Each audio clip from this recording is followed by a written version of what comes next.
this case. They're not responsible enough to even come to the hearings. Clearly, they're not responsible enough to handle, inheritance funds or property. And they're going to play the game of, yeah, we served them and they never served you, or they're mailing to a false address. They provided a false address to the court. It may even get to the point where the court asks them to publish in the local newspaper, so they'll publish knowing that the targeted individual is never going to see it, or they'll publish in a jurisdiction that's different from where the targeted individual lives. And meanwhile, they know exactly where to find the targeted individual because they're stalking them. They know every move they make. They know how to get in contact with them, but they're going to tell the courts, we served them, they just didn't show up, or we can't find them. They're homeless, we can't locate them, which would explain in the targeting why they're trying to make the person appear unstable, unemployed, riddled with drug addiction, homeless, because then they can go to the court and say, yeah, we just can't find them. They're MIA, they're living this wild, erratic lifestyle, and we just need to proceed with this case as is without them.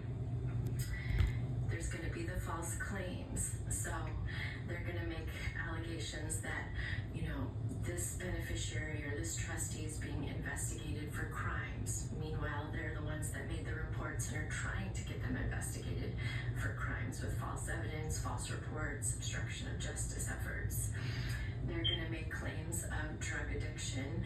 Yeah, the beneficiary is so unstable and riddled with addiction, they can't even show up to these hearings. Their testimony would be not credible. They couldn't handle funds because they're going to spend them all on their substance use. They're going to make all kinds of false claims. They may say that the beneficiary is sick, on their deathbed, or, has incapacitating mental illnesses and isn't coherent enough to even attend court. They're going to get as much narrative as possible. They couldn't hold a job, they're not stable. Meanwhile, we got them fired from their job. They're not going to tell the full story, but it's important to understand what they're telling the court and what they're doing behind the scenes to manipulate the situation to match. So if family members have told the court, yeah, they're homeless, they've got to make that a reality. Or if they've said, yeah, they're a substance user, they certainly can't have you looking healthy and fine in public or on social media. They need you to be isolated. They need you to be in hermit mode so nobody can see that you're healthy and functioning. You can't be going to work every day.